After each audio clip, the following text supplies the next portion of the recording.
옳음을 주장하는 사람은 왜 폭력적인가라는 제목으로 하나님 말씀 증거하도록 하겠습니다. 호세아서 6장은 굉장히 유명한 장입니다. 그리고 호세아 전체에서 핵심 장이다 이렇게 말할 수도 있다라는 것입니다. 복음서에서도 많이 강조가 되어 있고 서신서에서도 중요한 그 논리적인 근거가 되는 것이 이 호세아서 6장이라는 것입니다. 특별히 6절이 핵심입니다. 6절 다 같이 한번 읽겠습니다. 시작. 나는 인애를 원하고 제사를 원하지 아니하며 번제보다 하나님을 아는 것을 원하노라. 여기 인애를 원한다, 또 하나님 아는 것을 원한다. 이 거의 평행구절이니까 동의어가 있겠죠. 그래서 하나님을 아는 것은 인애를 아는 것이다. 인애가 헤세드거든요. 인애를 아는 것이다. 이렇게 강조하고 있습니다. 이게 인애라는 단어, 헤세드라는 단어는 어떤 때는 긍휼로 번역되기도 하고 어떤 때는 자비로 번역되기도 하고 그냥 우리가 신약성경에서 주로 말하는 사랑으로 번역되기도 합니다. 사랑 그러면 그 아가페겠죠. 또는 불쌍히 여긴다. 뭐 굉장히 많이 나오잖아요. 스프랑크디조마에 이런 게 이제 인애라는 것입니다. 예수님께서도 정확히 요 6절 9절을 두 번 인용하셨습니다. 첫 번째는 이런 거였죠. 예수님이 그 세리와 죄인들과 함께 식사를 하셨습니다. 그랬더니 뭐 바리새인들이 와가지고 시비를 막 걸죠. 왜 죄인들하고 밥 먹습니까? 이런다라는 거예요. 그때 예수님이 앞에 말씀은 이거죠. 건강한 자에게는 의사가 쓸데없다. 병든 자에게 의사가 쓸데있느니라. 그리고 마태복음 9장 13절에 그 다음 구절입니다. 너희는 가서 내가 긍휼을 원하고 제사를 원하지 아니하노라 하신 것 뜻이 무엇인지 배우라. 나는 의인을 부르러 온 것이 아니요 죄인을 부르러 왔노라 하시니라. 이게 6장 6절 말씀이라고요. 인애 대신에 긍휼로 번역을 했죠. 긍휼을 원하고 제사를 원하지 아니하노라 하신 뜻이 무엇인지 배우라. 그러니까 인애를 배워야 된다. 헤세드를 배워야 된다. 예수님이 이렇게 말씀하셨다는 것입니다. 그러니까 뭐예요? 이게 더럽다는 거죠. 왜 죄인들하고 더럽게 사느냐? 더럽고 아니고의 문제가 아니라 살리는 힘은 인애에 있다. 그러니까 긍휼을 배워야 된다라고 하는 6절 말씀이었고 또 한 번 더 더러움의 문제였습니다. 안식일에 제자들이 가다가 밀밭 지나가다가 이렇게 밀 부셔 먹는 거 있죠. 이렇게 밀 뜯어 먹는 거. 그랬더니 안식일에 왜 일하느냐 그거죠. 일하지 말라. 이게 또 더러워졌다 그런 뜻 아닙니까? 그때 마태복음 12장 7절을 보니까 나는 자비를 원하고 제사를 원하지 아니하노라 하신 뜻을 너희가 알았다라면 무죄한 자를 정죄하지 아니하였으리라. 그러니까 여기도 호세아 6장 6절의 말씀을 또 인용하면서 여긴 또 자비라고 번역을 했죠. 자비를 원하고 제사를 원하지 않는다. 그 뜻이 뭔지를 모르니까 그냥 쓸데없이 시비 걸고 넘어뜨리는 거 아니냐. 왜 죄인 만드느냐. 인애의 뜻은 죄인도 건져내고 의인 만드는 것인데 인애가 뭔지를 몰라서 그런다라고 하면서 예수님이 호세아서 6장 6절의 말씀을 통해서 두 번이나 정확히 말씀해 주셨다라는 것입니다. 이건 무슨 뜻이죠? 인애를 제대로 아는 것, 이게 사랑으로 번역되기도 하는데 이걸 제대로 아는 것이 예수님의 말씀을 진정으로 아는 것이다. 이거를 말해주고 있다는 것입니다. 헤세드거든요. 사랑이라는 게 뭔지 아십니까? 사랑은 불쌍히 여기는 겁니다. 불쌍히 여기는 게 사랑이다. 예수님이 그걸 지금 말씀하고 있어요. 나는 너를 불쌍히 여긴다. 그러니까 거기서 은혜가 나오는 거죠. 그러니까 살려지는 거지. 불쌍히 여김이 없으면 사랑이 없으면 아무것도 아니다. 이제 그런 겁니다. 사랑 그러면 우리는 로맨틱으로 이해합니다. 하나님께서 우리에게 로맨틱하는 마음도 주시죠. 특별히 젊었을 때 막 로맨틱한 마음을 막 부어주니까 그러니까 결혼도 하고 뭐 시집도 가고 장가도 가고 그러는 거죠. 그런 거 없으면 누가 결혼하겠어요? 그 귀찮은 일을 누가 하겠어? 로맨틱하는 걸 막 부어주니까 하는 거겠죠. 근데 로맨틱이 뭐 오래 갑니까? 그 다음부터 뭐라 그래요? 불쌍하게 사는 거라니까요. 지금 그 결혼한 지 뭐 한 20년, 30년 지난 분들 보세요. 뭐 한국말로는 정으로 산다 그러는데 정으로 산다는 게 뭐예요? 저 나 없으면 저거 어떻게 사나? 그러니까 불쌍히 여기는 거죠. 우리 자녀들도 사랑한다는 게 뭐예요? 불쌍히 여기는 거 아닙니까? 그게 인애라니까 인애. 저 나 없이 어떻게 살아? 그래서 떠날 수 없는 거, 그래서 남은 자가 되는 거, 남아서 사랑하는 거, 그게 인애라는 거예요. 인애. 그게 호세아서에서 쭉 말하고 있는 가장 중요한 개념이라는 것입니다. 그 6절을 좀 더 설명한다 그러면 신앙의 목표는 거룩이거든요. 내가 거룩하니 너희도 거룩하라. 거룩은 또 다른 말로 하면 정결해지는 겁니다. 깨끗해지는 것. 근데 깨끗해지는 것의 기준이 뭐냐면 그게 정의거든요. 공의. 그게 옳음입니다. 옳음. 옳음이 있어야 이게 기준이 있어야 깨끗함이 뭔지를 알겠죠. 그래서 모든 종교적인 방법들, 특별히 율법이 그런 거잖아요. 율법주의적인 사람들의 특징이 뭐냐. 깨끗해지기 위해서, 그리고 우리 한국에서는 뭐 정치에도 써먹었죠. 정의구현. 또 뭐 얼마 전에 뭐라 그러나 뭐 적폐청산 뭐 이런 거죠. 하여튼 옛날 말로 하면 정의구현, 공의구현 뭐 이런 거라고요. 근데 정의구현 하면서 하는 일들이 뭐냐면 혈서 쓰죠. 이빨 가지고 이렇게 혈서 쓰고. 정의구현 한다 그러는 사람 옆에 가면 여러분 무섭지 않습니까? 그 특징이 뭐예요? 정의 구현, 그러면 어떤 방법으로 정의 구현을 하죠? 악당 때려잡기. 그래서 옛날에 삼청 교육 때 뭐 이런 게 있어서 막 끌고 가죠. 악당 때려잡기, 악을 제거하는 것, 그리고 흠을 없애는 것, 그리고 불순물을 제거하는 것. 우리가 다 그렇게 한다는 것입니다. 그 사람들만 그러는 게 아니라 우리도 그래요. 오름 그러면 그거를 악당 때려잡는 대로 다 쓴다라는 것입니다. 그래서 정의로운 사람일수록 굉장히 공격적이에요. 우리 그렇죠. 정의로운 사람 그러면 말도 공격적이고 태도도 공격적이고 옆에 가면 좀 무서워요. 너무 공격적이기 때문에. 만약에 이런 오름의 논리를 가지고 나갔다 그러면 고멜이 더럽잖아요. 어떻게 해야 되죠? 제거해야죠. 때려잡아야죠. 고멜을 제거하고 뭐 때려잡는 게 죽여버려야죠. 그죠? 그래야 깨끗해지는 거 아닙니까? 지금 그럼 호세아서 이게 성립이 안 되잖아요. 그죠? 고멜이 사실 난데 우리인데.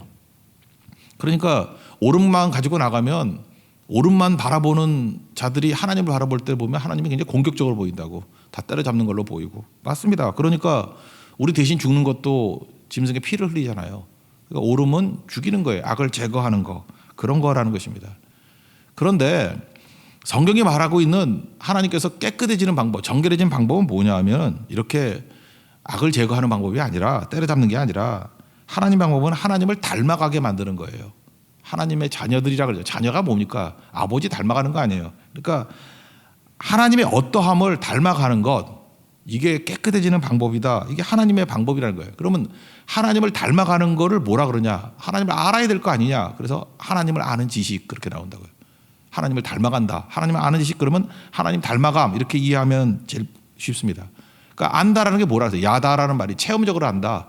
이 부부끼리 아는 거 그런 거를 야다라고 쓰잖아요. 아담과 하와가 결혼했다 그럴 때 야다라고 그러거든. 아담이 하와를 알더라 할 때 그때가 야다. 그러니까 체험적인 알을 말한다는 것입니다. 그게 뭐냐 하면은 인애라는 거예요. 하나님을 알아가는 지식. 그게 인애라는 거예요. 하나님 알아가면 뭘 배워요? 인애, 헤세드를 배우게 된다는 것입니다. 그러므로 우리가 정결해지는 방법은 뭐냐 하면 하나님같이 정결해야 된다는 거예요. 우리가 정결해지는 방법이 뭐냐 하면 잘 이해를 못하니까 호세아를 보여주는 거죠. 호세아같이 정결하게 한다는 거예요. 호세아가 고멜을 정결하게 만들기 위해서 어떻게 합니까? 세상 방법은, 율법의 방법은 제거해야 되잖아요. 죽여버려야 되잖아요. 근데 고멜이 더러운 여자인데 물론 그를 정결하게 만드는 방법이 뭐예요?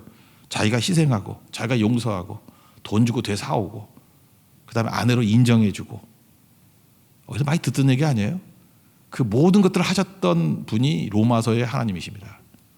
그죠? 그래서 거기서 우리를 의롭다고 간주해 주잖아요. 의롭지 않아요. 간주해 주고 죄값 다 치르시고 값을 치르시고 칭의잖아요. 칭의. 의롭다고 이렇게 칭해 주시고 간주해 주시고. 그러니까 언제까지 의인이 될 때까지. 그게 이제 로마서적인 방법은 그런 식으로 접근하는 거고 호세아는 이제 그림같이 접근해 주는 거고. 그 핵심에 뭐가 있어요? 인애가 있다라는 것입니다. 그러므로 힘은 어떻게 써야 되느냐? 우린 두 가지. 율법주의자들은요, 압도적인 힘이 있으면 누구 죽이는 데 써요. 압도적인 힘을 가지고 바리새인들 압도적인 힘이 있었잖아요. 세리를 죽이고 죄인을 죽이고 창기를 죽이고 그 제거하는 거예요. 그래 그 목적은 뭡니까? 거룩한 나라 만들기 위해서. 지금도 철없는 사람들은 교회에서도 이런 짓 하고 있어요, 그죠? 힘을 가지고 뭐 제거하면 다 되는지 알고. 근데 하나님 닮아가는 거라니까요. 그게 인애거든요. 인애의 방법은 뭐예요? 압도적인 힘을 가지고 불쌍하게 주는 거예요. 압도적인 힘을 가지고 값을 주고 사오는 거예요. 압도적인 힘을 가지고 뭐 대통령에도 압도적인 힘이 있잖아. 뭐 그렇게 사면제도 그런 거 아니에요? 이렇게 사면해주고 다시 기회를 주고 힘은 그렇게 쓰는 거라고요. 그게 악용해서 문제지. 그 모든 뿌리가 다 이 기독교적인 그 말씀의 뿌리에서 나온 건데 힘은 인애로 쓰는 거야. 인애로. 그래서 살려내는 것이다. 이렇게 말하고 있다는 것입니다. 그래서 족장들 가운데 최고의 족장이 야곱이라니까요. 아브라함도 아들이 있었는데 한 놈은 건지고 한 놈은 버렸잖아요. 그죠? 그렇지 않습니까? 이스마엘 아니잖아요. 이삭만. 이삭도 두 놈이 있었는데 한 놈은 버리고 하나만 건졌잖아요. 야곱과 또 에서는 버렸잖아요. 그런데 야곱의 12아들 다 개차반 같은 아들 아니에요? 첫째 아들은 그 자기 계모하고 뭐 잠자리를 같이 하지 않나? 두 번째, 세 번째는 막 살인하고 난동 부리지 않나? 넷째 아들은 며느리하고 애를 낳지 않나? 이런 개차반들이에요. 그죠?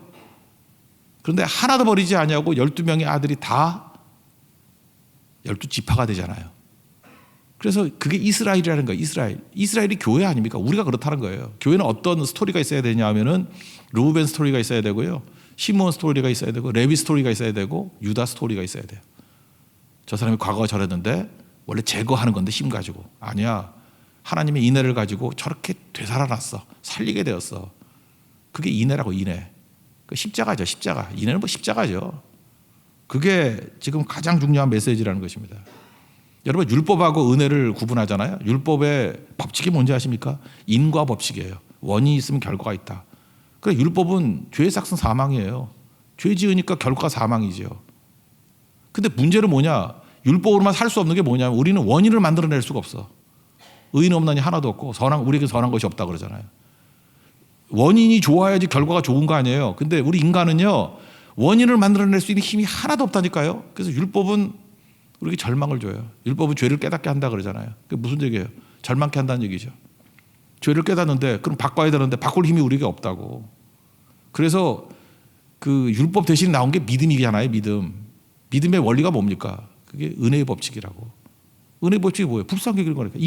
인애의 법칙이 은혜의 법칙이에요. 불쌍히 여기고 하나님의 압도적인 힘을 가지고 우리를 사해해 주시고 용서해 주시고 품어 주시고 건져 주시고, 호세아의 압도적인 인애를 가지고 고멜을 되사오고, 그죠? 용서해 주고 아내로 인정해 주고 간주해 주고, 칭의잖아요. 칭의. 너 아내라고, 깨끗한 아내라고 칭의해 주고. 그게 인애라는 것입니다. 인애. 그 다시 예수님 말씀하는 거 보세요. 세리들하고 밥 먹고 있는 것들 보면 너 호세아서 6장 9절 이해를 못하는구나. 인애가 뭔데? 네 힘 가지고, 압도적인 힘을 가지고 세리 죄인들 이거 제거하려고 그러지. 너 성경 못 읽어봤어? 내가 제사 원하는 거 아니고 인애를 원한다는 거 모르니 너? 그 압도적인 힘을 가지고 어떻게 해야 되니? 이 죄인도 살리고 세리도 살리고. 그러니까 뭐예요? 의사가 왜 있는 거니? 살리려고 있는 거 아니야. 병든 자를 살리려고. 그래, 명확히 이해가 되죠. 예수님은 호세아서 6장 6절을 명확한 이해를 가지고 있는데 딴 사람들 모르니까 왜 말씀을 그렇게 모르니? 그러는 거죠. 제자들도 마찬가지 아닙니까? 그 인애가 뭐예요? 살리는 거 아니에요. 배고파 죽겠다 그러면 먹여야 될 거 아니에요. 그 다윗도 도망치다가 먹을 거 없을 때 진설병 먹었잖아요. 그러니까 먹이는 게 우선이지 뭔 소리 하는 거야? 왜 쓸데없는 제도를 만들어가지고, 그 성경에도 없는 제도거든요. 자기들이 전통을 가지고 만든 제도를 가지고 왜 무죄한 자를 죄인 만드니 그러잖아요. 죄인도 의인 만들어야 될 자들이 죄도 없는 사람을 갖다가 막 지들이 규칙 만들어가지고 왜 죄인 만들어버리니? 죄인 만들어버린 이유가 뭘까요? 그래, 말을 잘 들으니까. 예수님 말씀은 호세아서 6장 6절의 말씀을 가지고 두 축을 가지고 마태복음의 메시지를 거의 이끌어가고 있다는 것입니다. 그러니까 너무너무 중요한 말씀이겠죠. 이걸 로마서에서는 뭐라 그러죠? 칭의, 믿음이죠. 믿음이 스위치예요. 내가 원인을 만들어내지 못하니까, 원인은 예수님이 다 만드시는 거거든요. 그 원인을 우리에게 이식시키시고 우리에게 동기화시킨다고. 그 스위치가 믿음이라고.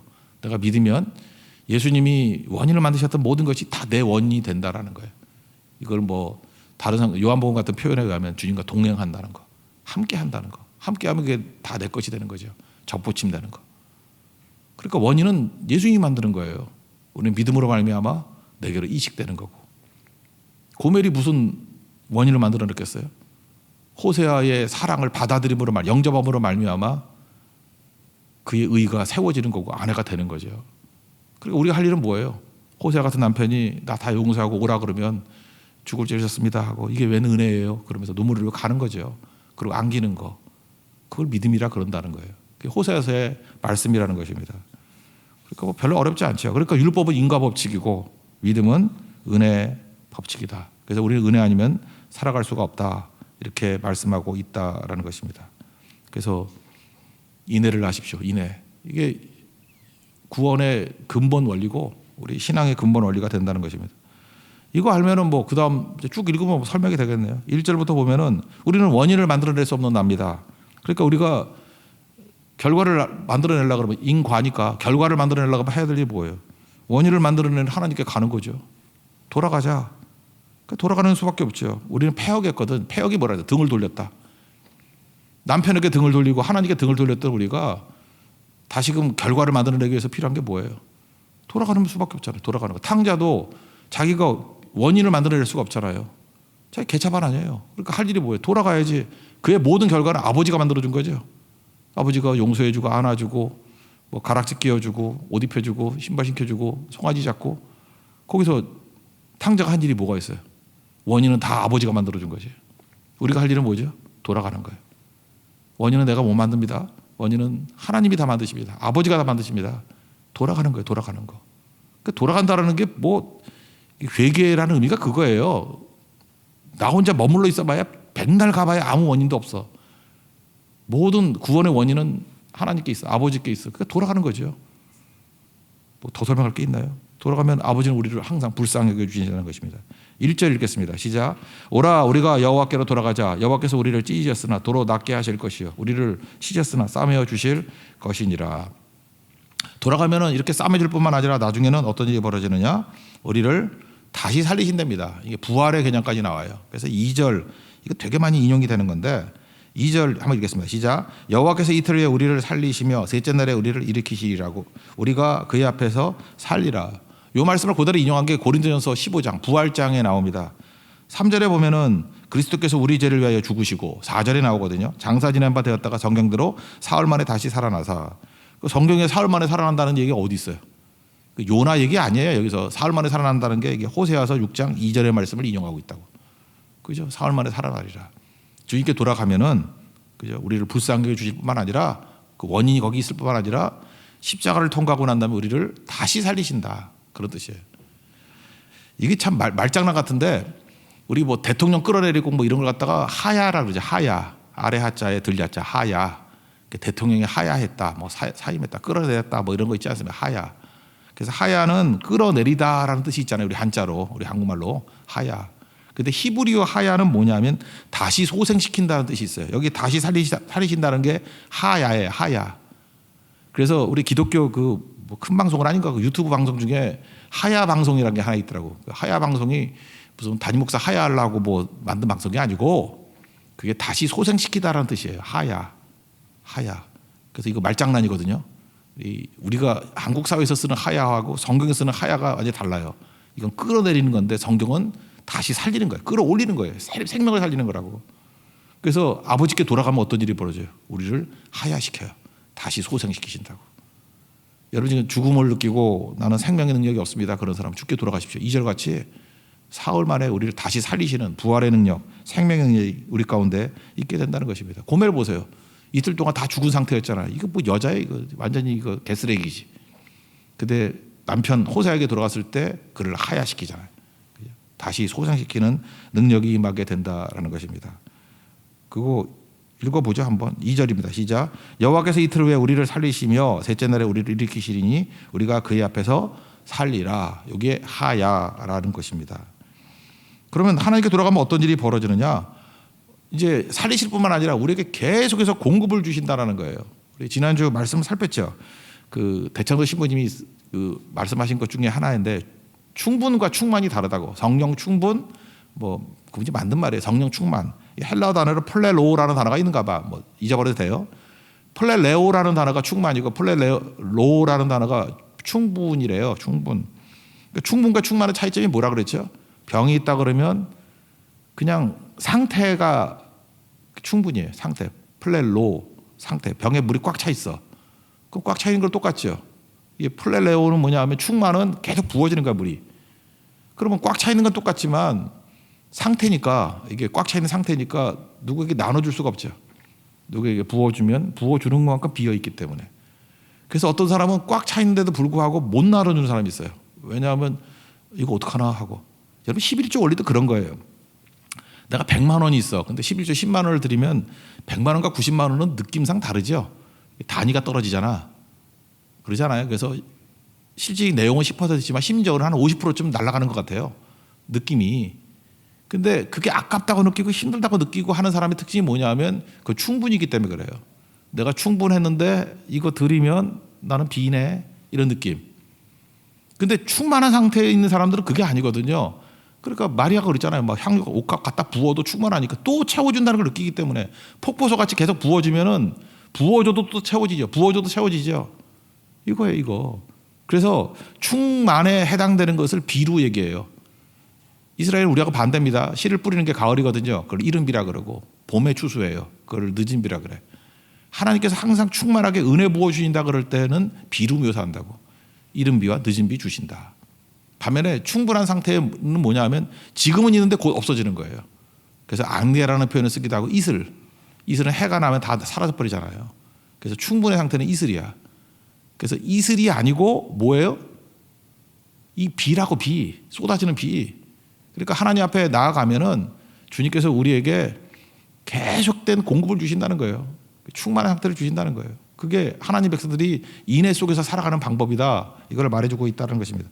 읽어보면 아는 건데 괜히 설명이 기네요. 3, 4절 읽겠습니다. 시작. 그러므로 우리가 여호와를 알자. 힘써 여호와를 알자. 그의 나타나심은 새벽빛같이 어김없나니 비와 같이 땅을 적시는 늦은 비와 같이 우리에게 임하시리라 하니라. 에브라임아 내가 내게 어떻게 하랴. 유다야 내가 내게 어떻게 하랴. 너희의 인애가 매일 구름이나 쉬 없어지는 이슬 같도다. 그러니까 뭐예요? 자기 안에서 상태로 머물러 있으니까 이슬같이 날아가 버린 건데 하나님께 나아가면 공급이 계속 있는 인생이 된다라는 것입니다. 그러므로 율법과 은혜의 차이 또는 옳음과 인애의 차이, 그러면 인애는 제가 지난주에 설교했나요? 그 뭐 제목이 있었죠. 오르면서도 쩔쩔매는 사랑. 이게 정확한 인애에 대한 정의예요. 옳아요. 근데 쩔쩔매고 있어 내가 막. 그게 인애라니까. 그게 부모님의 사랑, 뭐 하나님의 사랑 뭐 이런 거 아니에요? 그래서 내가 옳은데도 불구하고 쩔쩔매면서 왜 내가 압도적인 힘을 갖고 있으면서도 그를 살려내려고. 그래서 하나님께서 우리에게 축복과 은혜를 부어주시고 능력을 부어주시면 우린 쩔쩔매야 돼요. 막 당당한 게 아니고 쩔쩔매면서 어떻게 하면 저 사람을 살릴까, 어떻게 하면 저 건져낼 것인가. 그게 인애라니까요. 인애. 불쌍히 여기는 거. 그게 복음의 핵심이라는 것입니다. 그런 의미에서 6절 다시 한번 읽읍시다. 시작. 나는 인애를 원하고 제사를 원하지 아니하며 권제보다 하나님을 아는 것을 원하노라.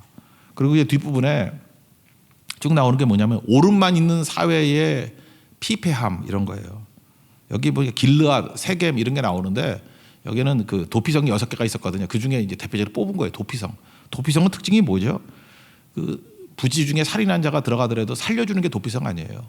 그죠? 그 도피성은 그래서 사실 십자가를 의미하고 교회를 의미하는 거예요. 이렇게 죽은 자가 죽을 자가 가더라도 살리는 거. 그게 인애거든, 인애. 죽을 자도 살리는 거, 고멜 같은 더러운 것도 깨끗하게 만들어주는 거, 그게 도피성 아니에요. 근데 도피성이 하는 일이 뭐냐면 오름만 있다는 거예요. 너희는 인애는 없고. 그러니까 바리새인하고 똑같은 거지. 도피성이라고 교회에 왔는데 이건 바리새인이야. 그러니까 피만 흘리는 거예요. 제거해야 되니까. 다 제거하면 뭐가 남겠어요. 그래서 피만 남고 살이만 남았다, 뭐 이런 스토리입니다. 8절 9절 읽겠습니다. 시작. 길르앗은 악을 행하는 자의 고울이라 피 발자국으로 가득 차도다. 강도 때가 사람을 기다린 같이 제사장의 무리가 세경일에서 살인하니 그들이 사악을 행하였느니라. 그러니까 이게 도피성이 도피성 되지 못한다, 뭐 그런 거죠. 마지막 결론은 이거예요. 오름에 칼을 들고 제거하고 박멸하려 그러지 말고 인애를 가지고 고멜과 같이 살려내라, 이런 거죠. 원인은 내게 없다. 원인은 하나님께 있는 게 아니냐. 그래서 인애하신 구세주여 우리 찬송하잖아요. 인애하신 구세주여. 인애는 주님께 있습니다. 주님께 나아가서 이런 자들, 이 죄악들, 음행들, 더러움을 바라보고 고멜 살리듯이 우리도 살려내자, 뭐 그런 호소라고 생각합니다. 10절 11절 읽겠습니다. 시작. 내가 이스라엘 집에서 가져간 일을 보았나니 거기서 에브라임은 음행하였고 이스라엘은 더럽혀졌느니라. 또한 유다여 내가 내 백성의 사로잡힘을 돌킬 때 내게도 추수할 일을 정하였느니라. 우리가 할 일이 뭐냐? 인애 가지고 건져내야 되는 것이다. 이거를 깨달으라는 것입니다. 저도 그렇고 우리도 그렇고 다 마찬가지입니다. 우리가 예수님의 인애하심으로 다 구원받고, 우리 원래 더러운 건데 우리 주제가 정결함인데, 정결하지려면 제거로 말한다 그러면 난 죽어야 돼요.